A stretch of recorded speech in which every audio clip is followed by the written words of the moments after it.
একটা তো লড়াই দেখছেন প্রকাশ্য কুফুরির সাথে তাওহীদের লড়াই, একটা লড়াই দেখছেন না, প্রকাশ্য কুফুরির সাথে কিসের লড়াই? তাওহীদের। সামনে একটা লড়াই দেখবেন মডারেট ইসলামের সাথে প্রকৃত ইসলামের লড়াই। নতুন একটা ব্যাটল দেখবেন সমাজের মধ্যে চলবে, কথায় কলমে, টকশোতে, ময়দানে, ওয়াজ মাহফিলে, সব জায়গায় দেখবেন একটা নতুন ব্যাটল সামনে আসবে। মডারেট ইসলাম মানে সুশীল মার্কা ইসলাম, বুঝেন নাই? সুশীল মার্কা পশ্চিমা আদলের এক ইসলাম, পশ্চিমাদের সন্তুষ্টি মানে সাধনকারী ইসলাম, এবং যে ইসলামটাকে ওরা প্রমোট করবে, এর সাথে একটা লড়াই দেখা যাবে যারা নবী মুহাম্মদ সাল্লাল্লাহু আলাইহি ওয়াসাল্লাম এবং সাহাবীদের সেই সিরাতের আদলের ইসলাম মানে, এইটার সাথে একটা কনফ্লিক্ট সামনে দেখবেন আপনারা, দেখে নিয়েন ইনশাআল্লাহ। কারণ আমরা খুব গভীরভাবে অবজার্ভ করছি বিষয়গুলো, যে যারা এতদিন পর্যন্ত সুযোগ সন্ধানী ছিলেন তারা এখন মডারেট ইসলামের দীক্ষায় দীক্ষিত হচ্ছেন। এই ইসলাম দিয়ে আল্লাহর জমিনে দিন কায়েম হবে না। ইসলামে আল্লাহর জমিনে দিন কায়েম করতে হলে সাহাবীদের ইসলাম নিয়ে আসতে হবে বাংলার জমিনে। আর সাহাবীদের ইসলাম শুধু আমর বিল মারুফের ইসলাম ছিল না, এখানে নাহি আনিল মুনকারও ছিল। মানে আপনারা হয়তো বোঝেন নাই, মানে শুধু সৎ কাজে আদেশের ইসলাম ছিল না, বরং অসৎ কাজে নিষেধের ইসলামও ছিল। শুধুমাত্র আমরা ভালো ভালো কথা বলবো, অন্যায় নিষেধ করব না, শুধুমাত্র তাবলীগের কথা বলবো, আল্লাহর জমিনে দিন কায়েমের কথা বলবো না, প্রয়োজনে আমরা জুলুমের বিরুদ্ধে দাঁড়িয়ে যাব না, জালেমের বিরুদ্ধে প্রতিবাদ করব না, এইরকম ইসলাম, এইরকম মানহাজ দিয়ে আপনি বাংলাদেশের জমিনে দিন কায়েম করতে পারবেন। যে নামাজের সাথে তেলাওয়াত ধরে রাখেন, আসকার ধরে রাখেন, ওলামা ইকরামের সোহবত ধরে রাখেন, এবং প্রকৃত ইসলাম আর এই Protestant version of Islam, moderate Islam, এর পার্থক্য বোঝার চেষ্টা করবেন। ইসলাম শিখবেন আল্লাহ, তার রাসূল এবং সাহাবীদের কাছ থেকে। ইসলাম আমাকে পশ্চিমাদের কাছ থেকে শিখতে হবে না, ভারতের কাছ থেকে শিখতে হবে না, এই সুশীলদের কাছ থেকে শিখতে হবে না, এই মুনাফেক মার্কা বুদ্ধিজীবীদের কাছ থেকে শিখতে হবে না। ইসলাম শিখবো কোত্থেকে? সাহাবীদের কাছ থেকে। কাদের কাছ থেকে? এবং সিরাত থেকে আমি দলিল নিব। কোত্থেকে দলিল নিব? সিরাত থেকে, কোরআন থেকে এবং সুন্নাহ থেকে আমি দলিল নিব। আমি পশ্চিমাদের থেকে দলিল নিব না। একটা বিষয়ে স্পষ্ট মনে রাখবেন, ওরা যে ইসলামটাকে প্রমোট করবে নিঃসন্দেহে সেই ইসলামের মধ্যে আব্দুল্লাহ বিন উবাইয়ের একটা মানহাজ থাকবে। এরপরে আসেন যে পয়েন্টটা নিয়ে আমি এদিকে চলে আসছি, যে আমাদের সমাজের এই সংকটগুলা, যে বড় বড় লেভেলের সংকটগুলো, এগুলোকে যদি আমরা দূর করতে চাই তাহলে আল্লাহর কসম করে বলছি, রাষ্ট্র ব্যবস্থায় পরিপূর্ণ ইসলাম কায়েম না হওয়া পর্যন্ত আমরা পরিপূর্ণ স্বাধীনতা অর্জন করতে পারবো না। এইটা একদম নিজের মধ্যে সূরা ফাতিহার মতো মুখস্থ করে নেন। যতই আমরা জনবল দেখাই না কেন, যত মাহফিল করেন, যত প্যান্ডেল নিয়ে আসেন, হ্যাঁ, যত আপনি স্লোগান দেন, আরও তো অনেক কিছু করছি আমরা, ঠিক আছে, কাজ তো ভালো, আলহামদুলিল্লাহ, কোনো সমস্যা নাই। বাট এই কাজগুলো ভাটা পড়ে যাবে যদি উপরের লেভেলে ইসলামকে নিতে না পারি আমরা। এমনকি মসজিদের মধ্যেও আমরা স্বাধীন থাকতে পারবো না যদি আমরা রাষ্ট্র ব্যবস্থা ইসলামকে নিতে না পারি। জুমার খুতবা কি দেওয়া হবে সেটার উপরে চাপ প্রয়োগ করা হয়েছে। ওয়াজ মাহফিলে কি বলবেন কি বলতে পারবেন না তার উপরে আপনাকে নজরদারি করা হয়েছে। আমরা তো এমন একটা হালতে ছিলাম যে বাসায় ঘুমালেও বাসার বাইরে ওই গোয়েন্দা সংস্থার লোকজন বসে থাকতো, কোথায় যায়, কি করে, কার সাথে ফোনে কথা বলে, কে তাকে কল দেয়, যে কল দিল তার সাথে এর কী সম্পর্ক। আমাদেরকে কল দিলে তো মানুষই বিপদে পড়তো, আর কি, কল দিয়ে তারাই বিপদে পড়তো, কার সাথে দেখা করে, কে বাসায় আসতেছে, কে যাচ্ছে। এই যে একটা, মনে আছে দাজ্জাল যে দ্বীপে বন্দি আছে, একটা হাদিস আছে না, একটা যে তামিমদারি রাদিয়াল্লাহু আনহু হাদিস, প্রথমে একটা প্রাণীর সাথে দেখা হয়, সেই প্রাণী জিজ্ঞাসা করে যে তোমরা কোথা থেকে আসছো, মনে আছে হাদিসটা? তো ওই প্রাণী নিজের পরিচয় দিয়েছিল কি, যে আমি জাসাস, আমি কি জাসাসা, আমি কি জাসাসা, আমি হচ্ছে গোয়েন্দা। জানি না এই হাদিসের আসলে তাবিল এখন আমার জানা নাই, আল্লাহ ভালো জানেন, আমি এখনও শিখছি। কিন্তু এখন খেয়াল করে দেখেন, পুরা যে সভ্যতাটা চলছে, এরা যেভাবে তাওহীদপন্থী মুসলিমদেরকে এইভাবে গোয়েন্দা সংস্থাদের আওতায় নিয়ে আসছে, উঠতে বসতে চলতে ফিরতে তারা আপনাকে নজরদারির মতো রাখতেছে, ঠিক দাজ্জালের ওই জাসাসার মতো। আল্লাহ, যাই হোক, কথা হচ্ছে যে আমি মসজিদেও স্বাধীন থাকতে পারবো না যদি আমরা উপরের লেভেলের ইসলামকে নিতে না পারি, শক্তিশালী হতে না পারি।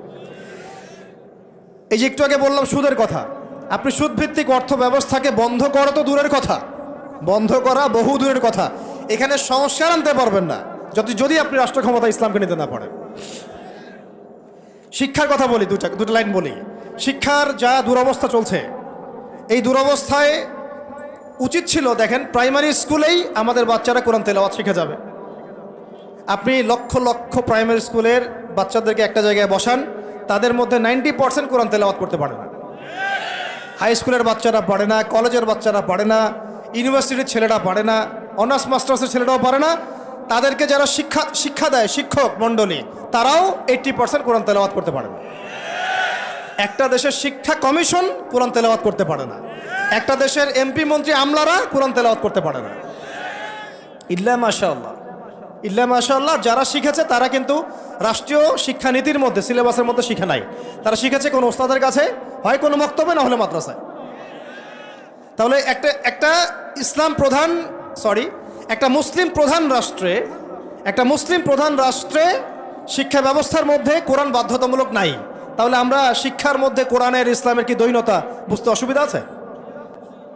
এই সংকট কিভাবে দূর করবেন যদি আপনি ইসলামকে রাষ্ট্র ব্যবস্থায় না নেন? দাবি করলাম, আন্দোলন করলাম, মানববন্ধন করলাম, আপনাদের কি মনে হয় তারা চেঞ্জ করে দিবে? কখনোই করবে না। হয়তো বলবে ঠিক আছে, আচ্ছা ঠিক আছে, আমরা 10টা সূরা দিয়ে দিলাম পড়ুক, 20টা সূরা দিয়ে দিলাম পড়ুক, এক পারা দিলাম মুখস্থ করুক, সর্বোচ্চ দিল ধরেন। কিন্তু আমরা জানি যে এগুলো দিয়ে সাহাবাওয়ালা সেই জজবা, সেই ইমান, সেই দাওয়াত, সেই জিহাদ, সেই একামতের দিন সম্ভব না। এগুলো জাস্ট শোডাউন করা মানুষকে। জ্ঞান, ইসলামের জ্ঞান যে এত গভীর, মানে আমরা এখন যেটা অনুভব করি যে আমরা এই সাগরের কিনারায় দাঁড়িয়ে আছি, এখনো সাগরে নামা তো দূরের কথা, আমরা পাও ভিজাইনি এখন। আর আমাদের 90% মুসলিমের কান্ট্রি, এখানে শিক্ষা ব্যবস্থা ইসলাম নাই। কোরআন বাধ্যতামূলক না, হাদিস 100টা বাধ্যতামূলক না, এখানে ইংরেজি বাধ্যতামূলক, সায়েন্স বাধ্যতামূলক, ম্যাথামেটিক্স বাধ্যতামূলক। আর কি বলবো, বিসিএস ক্যাডার হচ্ছে কোরআন ছাড়াই। সিরাত, নবী সাল্লাল্লাহু আলাইহি ওয়াসাল্লামের জীবনী, যে নবীকে চিনে না সে আল্লাহকে চিনবে কিভাবে? সেই সিরাত আমাদের সিলেবাসে নাই। আপনি একজন দাঁড়ায় বলেন তো যে 20 বছর পড়াশোনা করেছেন, আপনার সিলেবাসে সিরাত ছিল? একটা বই খতামুল আম্বিয়া, সিরাতে খতামুল আম্বিয়া, পাতলা এতটুকু বই, সিরাতে খতামুল আম্বিয়া, মুফতি মোহাম্মদ শফি রাহমাহুল্লাহ লিখেছেন, এতটুকু বই। এই বইটাও কি পড়াইছে? তাহলে একটা দেশের শিক্ষা কমিশন কি করছে আসলে? এদেশের কোটি কোটি ছেলে, কোটি কোটি মেয়ে, কোটি কোটি শিশু কোরআনবিহীনভাবে শিখছে, হাদিসবিহীন শিক্ষা শিখছে, সিরাতবিহীন শিক্ষা শিখছে, ইসলামের ইতিহাস নাই, আকিদা তো বহু দূরের কথা, ফরজে আইনেরও কোনো পড়াশোনা নাই। কিন্তু এখানে আপনি শরীফও পাবেন, আরো কত কি পাবেন, এগুলো না হয় নাইবা বললাম, বলতেও খারাপ লাগে। উন্মুক্ত যৌন চর্চা ওখানে পড়ানো হচ্ছে। নতুন করে আমি বই ঘাটি নাই। আগে 20-30 বছর আগে যাও ইসলামের কিছু ছিল, গদ্য পদ্য উপন্যাস কিছু ছিল, এগুলো আস্তে আস্তে সব উঠায় দেওয়া হয়েছে। খেয়াল করে দেখেন। তাহলে এটাকে পরিবর্তন আনার জন্যে শুধু কি মানববন্ধন যথেষ্ট হবে? ওয়াজ মাহফিলে আমি যে বলছি আমার বলাটা কি যথেষ্ট হবে? এরা শুনেও শুনবে না, দেখেও দেখবে না। আমি বলে দিচ্ছি আপনাদেরকে, যদি সেকুলাররা উপরে থাকে, এই তথাকথিত সুশীলরা, এই রাম বাম প্রগতিশীলরা, এরা এই কথাগুলো শুনে বিশ্বাসও করতে পারে, হ্যাঁ এটা সত্য কথা বলছে ছেলেটা, কিন্তু ওরা কিছুই করবে না। কারণ কিছু বললেই দুটো শব্দ, কিছু বললে নাকি ওদের আব্বু মাইন্ড করবে, কিছু বললে কে মাইন্ড করবে, আবার কিছু বললে আম্মু নাকি বকা দিবে। আম্মু চিনেন? ওদের চিন্তাটা এরকম, কিছু বলবো না, বলা যাবে না, কিছু করা যাবে না, সংস্কার করা যাবে না, কিছু বললে আব্বু মাইন্ড করবে। আব্বু কারা? পশ্চিমারা। আব্বু কারা? পশ্চিমারা। আবার এখন বলছে কিছু বললে আম্মু মাইন্ড করবে, আম্মু বকা দিবে। হ্যাঁ, আপনারা কেন মব সন্ত্রাস করতেছেন, মবক্রেসি করতেছেন? আসলো না কিছু কথা কয়দিন আগে? কিছু বললেই, মানে হুজুররা কিছু বললেই ভারত চেতে যাবে, ভারতের মিডিয়াতে তোলপাড় হবে। হ্যাঁ, বাকি আপনারা যদি আন্দোলন করেন, সংগ্রাম করেন, অভ্যুত্থান ঘটান, তাহলে কোনো সমস্যা নাই। হুজুররা বললেই সমস্যা। এটার কারণ একটাই, এই পৃথিবী 2 ভাগে ভাগ হয়ে গেছে। মনে রাখবেন, এই পৃথিবী 2টা শিবিরে ভাগ হয়ে গেছে, সামনে আরও যাবে। একটা ইমানের শিবির, একটা কুফুরের শিবির, মাঝখানে কিচ্ছু নাই, মাঝখানে কিছু মুনাফিক থাকবে, এরা কাফেরদের সাথেই থাকবে।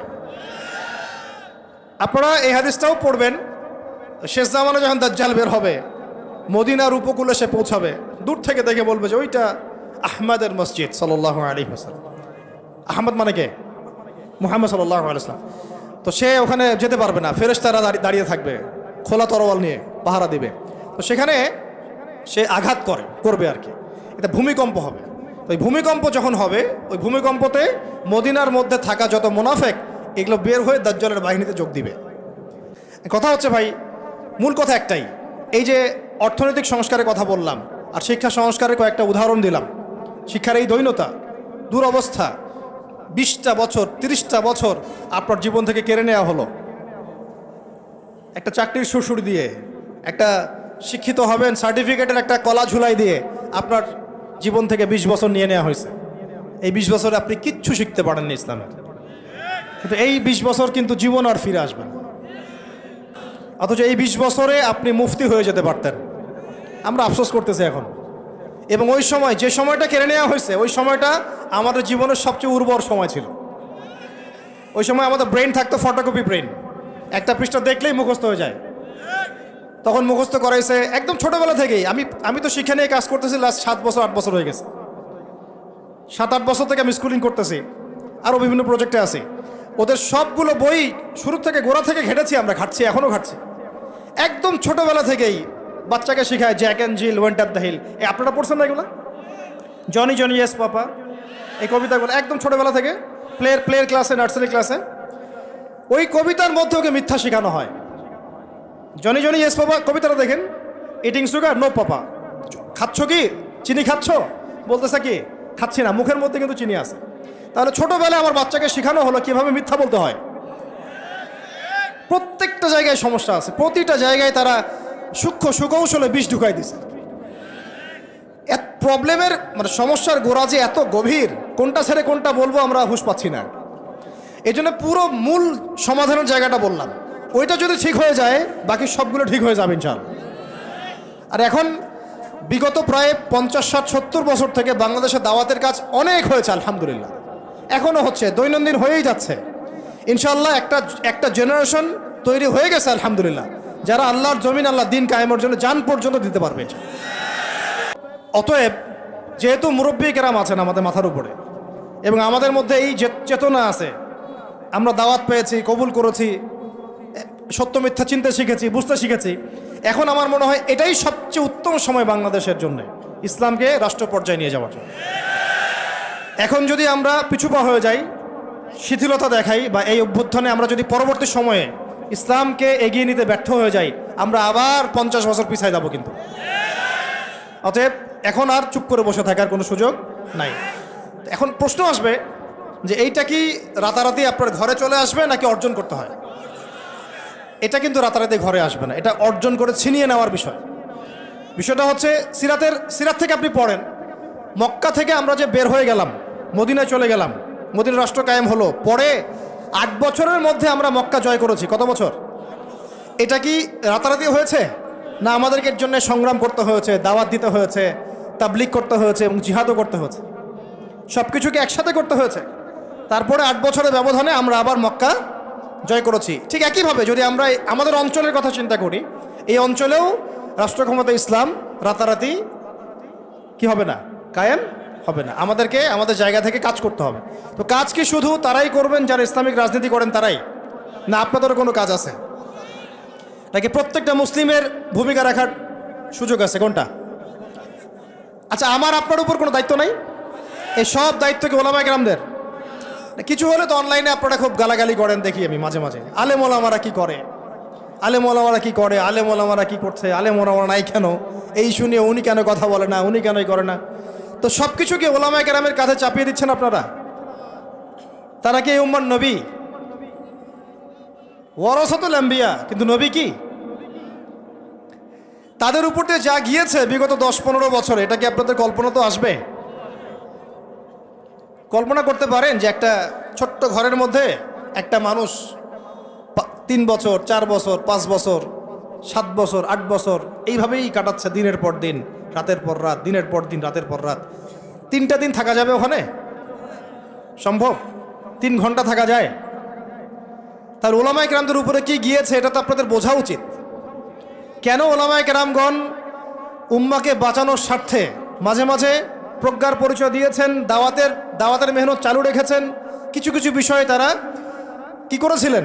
কৌশল অবলম্বন করে উম্মাকে অন্তত ইসলামের দাওয়াতটা অব্যাহত রেখেছিলেন, এই চিন্তা করে যে অন্তত আমরা টিকে থাকি মাঠের মধ্যে, মাঠটা ধরে রাখি। অন্তত যদি আমরা সব একটা একটা করে নাই হয়ে যাই, তাহলে তো জাতিকে দাওয়াত দেওয়ার, তাবলিগ করার, নসিহত করার কেউ থাকবে না। এটা তো একটা ছিল ডিপ্লোমেসি, প্রজ্ঞা। এখনকার সময় আর ওই সময় তো এক না। কথা হচ্ছে আমাদের প্রত্যেকের উপরে ভাই দায়িত্ব বর্তাবে। এখনো বহু ওলামায়ে কেরামের কাঁধে 5টা 10টা 20টা করে মামলা আছে। আর কি শুনবেন? বহু ওলামায়ে কেরামের মানে আত্মীয় স্বজন মামলা মোকদ্দমা শিকার। একটা মামলা লড়ার মতো টাকাও তাদের কাছে নাই। জমি জমা বাড়ি ভিটা বিক্রি করে দিয়ে তাদেরকে এগুলো লড়তে হচ্ছে, এখনও লড়তে হচ্ছে। দেশে অনেক কিছু হচ্ছে অভ্যুত্থানের পরে, ওলামায়ে কেরামদের কিন্তু প্রতি সুদৃষ্টি এখন পর্যন্ত আসে নাই। আমাদের প্রতি সুদৃষ্টি কিন্তু এখনও তারা দেন নাই। এখনও আপনারা আমাদেরকে মানে বাংলাদেশের কি মনে করেন? বাংলাদেশের উচ্ছিষ্ট অংশ মনে করেন নাকি? বোঝা মনে করেন না? মনে রাখবেন, বাংলাদেশের তাকদীর ইনশাআল্লাহ তাআলা আল্লাহ রাব্বুল আলামিন আলেম ওলামাদের হাতেই রাখবেন ইনশাআল্লাহ। এটা আবেগের কথা নয়। হ্যাঁ, এটা সত্য। এটা সত্য যে আমরা বিগত প্রায় হয়তো 30, 40, 50 বছরে রাষ্ট্র ব্যবস্থায় ইসলামকে নিয়ে যাওয়ার জন্যে যে রাজনৈতিক মুভমেন্টগুলো, এইগুলোতে সবাই একসাথে নামতে পারি নাই। এটা হয়তো সত্য কথা। কেন পারি নাই, কি সমস্যা ছিল, এগুলো আর আলোচনা করার দরকার নাই। এখন আলোচনা করার দরকার হচ্ছে এই যে এখন থেকে আমরা যেন এই পদক্ষেপে সবাই সামনের দিকে আগাই ইনশাআল্লাহ। এটা এখন ইবাদত মনে করে করতে হবে। কি মনে করে? ইবাদত মনে করে করতে হবে। এবং নিজেদের মধ্যে আপোষের দ্বন্দ্ব কলহগুলো মিটিয়ে ফেলতে হবে। তবে একটা বিষয় আগে স্পষ্ট করে দিতে হবে যে আহলে সুন্নাহ ওয়াল জামাআর আকীদার সাথে কিন্তু কোনো আপোষ করা যাবে না। আহলে সুন্নাহ ওয়াল জামাআর আকীদা বহির্ভূত কোনো ঐক্য কিন্তু আমাদের আবার উপকার করতে পারবে না। এটাও বোঝার ব্যাপার আছে একটা। আহলে সুন্নাহ ওয়াল জামাআর সাথে যাদের আকীদাগত মিল আছে তাদের সাথে ঐক্য করতে আমাদের কোনো সমস্যা নাই। কিন্তু যারা এই আকীদা এবং মানহাজ বিবর্জিত চিন্তা চেতনা লালন করেন, তাদের সাথে ঐক্য হতে পারে ডিপ্লোম্যাটিক, কিন্তু মানহাজগত ঐক্য কখনোই সম্ভব না। এটা আমাদের আগে স্পষ্ট করে দিতে হবে। আল্লাহ পাক আমাদের বোঝার তৌফিক দান করেন। এখন আমাদের কিছু করা আছে কিনা ভাই? আমি সবার আগে আবার বলতেছি, আমাদের সবার প্রথম কাজ হচ্ছে 5 ওয়াক্ত নামাজ পড়া। বেনামাজিদেরকে দিয়ে কি নাই? দিন কায়েমের কোনো মুভমেন্ট, খেদমত নাই। শোনেন, দিন কায়েম তো করেছেন আবু বকর রাদিয়াল্লাহু আনহু, ওমর, ওসমান, আলী রাদিয়াল্লাহু আনহুম আজমাইন, সাহাবায়ে কেরাম। আমরা যদি এই যুগের আবু বকর, ওমর, ওসমান, আলী না হতে পারি, এই যুগের, তাহলে আমাদের দ্বারাও দিন কায়েম হবে না। বুঝতে পারছি কথা? তাই সবার আগে সালাতের সবক আমি বারবার দিচ্ছি। এরপরে বললাম যে কোরআন অবশ্যই পড়তে হবে, জিকির করবেন বেশি বেশি, ওলামায়ে কেরামের সহবতে থাকবেন এবং মাথার উপরে মুরব্বী আলেম রাখবেন। আল্লাহ পাক তৌফিক দান করেন। এরপরে আমি বলছিলাম যে অবশ্যই রিজিক হালাল হয়ে যেতে হবে, পরিবারের আদর্শগুলো ইসলামিক হয়ে যেতে হবে, সন্তানদেরকে আল্লাহর জন্য মানুষ করতে হবে মুজাহিদ হিসেবে, সৎ কাজে আদেশ সবাইকে করতে হবে, অসৎ কাজে নিষেধও সবাইকে করতে হবে। পাশাপাশি নিজেদের জান মাল সময় শ্রম দিয়ে আল্লাহর জমিনে দিন কায়েমের জন্য এই ইসলামিক রাজনৈতিক মুভমেন্টগুলোর সাথে থাকতে হবে। আল্লাহ পাক থাকার তৌফিক দান করেন। আজকে আমরা কয়েকটা বিষয় আল্লাহর কাছে ওয়াদাবদ্ধ হতে পারি কি? পারা যাবে? 1 নাম্বার, জীবনে কোনোদিনও নামাজ ছাড়বো না ইনশাআল্লাহ। 2 নাম্বার, দ্বীনি ইলমের শিক্ষা নিজের উপরে ফরজ করে নেব ইনশাআল্লাহ। যেভাবে আমরা দুনিয়া শিখেছি এইভাবে দিন শিখতে হবেই হবে। এটা আমার উপর নফল কোনো কাজ নয়, এটা একটা ফরজিয়াত। এটা কি? আল্লাহ পাক তৌফিক দান করেন। 3 নাম্বার, কোরআন ছাড়া একটা দিনও কাটাবো না। পারবো ইনশাআল্লাহ? 4 নাম্বার, আল্লাহর জিকিরে জবানকে সিক্ত রাখবো ইনশাআল্লাহ। 5 নাম্বার, মাথার উপরে একজন বরেণ্য আলেম রাখবো, অন্তত একজন। অন্তত কয়জন? কারো মাথার উপরে 100 জন থাকতে পারেন, কোনো সমস্যা নেই। অন্তত একজন মুরব্বী আলেমের পরামর্শে চলবেন, একা একা চলবেন না। একা একা চললে আহলে ফেসবুক ওয়াল জামায়াত হয়ে যাবে, ঠিক আছে? তারপরে আজ না থাকবে দিন, না থাকবে দিনের কোনো বুঝ, সারাদিন ওই লাইক শেয়ার আর কমেন্ট, আর না থাকবে কোনো আদব, না আখলাক, কিছুই থাকবে না। এবং আস্তে আস্তে ওই বদদোয়া লাগবে গায়ে, আলেমদের বদদোয়া লাগবে, সরে যাবেন দিন থেকে। তো একা একা জীবনযাপন করা যাবে না, জামায়াতবদ্ধ থাকার চেষ্টা করতে হবে এবং মুহাক্কিক ওলামায়ে কেরামের সোহবতে থাকতে হবে। যারা আল্লাহর জমিনে দিন কায়েমের ফিকির করছেন সেই সব ওলামায়ে কেরামের সাথে থেকে পরামর্শ নিয়ে বাকি জিন্দেগি কাটান ইনশাআল্লাহ তাআলা। এর আগে আমি তো বলি যে বিয়ে শাদী তাড়াতাড়ি করে ফেলেন, রিজিকের ব্যবস্থা তাড়াতাড়ি করে ফেলেন এবং বেশি থেকে বেশি সন্তান নেন। এরও আগে কথা আছে, সেটা হলো দিনদারি থেকে প্রাধান্য দেন, দুনিয়াকে প্রাধান্য দিয়েন না, আপনি ক্ষতিগ্রস্ত হয়ে যাবেন। দিনদারি থেকে প্রাধান্য দিলে আপনার পরিবার হবে আপনার জন্য জান্নাতের একটা টুকরা ইনশাআল্লাহ। আর যদি দুনিয়াকে প্রাধান্য দেন, ওই পরিবারই হবে জাহান্নামের টুকরা। আল্লাহ পাক আমাদের সবাইকে দিনদার জীবন সঙ্গিনী দান করেন। আর সন্তান নিতে হবে বেশি বেশি, এবং সন্তান থেকে মানুষ করতে হবে একেবারে মুজাহিদ হিসেবে ছোটবেলা থেকেই। আমি তো বললাম যে শিক্ষা নিয়ে আমরা কাজ করছি, আপনি নিজেও কাজ করে দেখেন। শিক্ষা ব্যবস্থার একদম চরম দৈন্যতা আছে, এটাকে সংস্কার করার জন্য সবাইকে হাত লাগাতে হবে।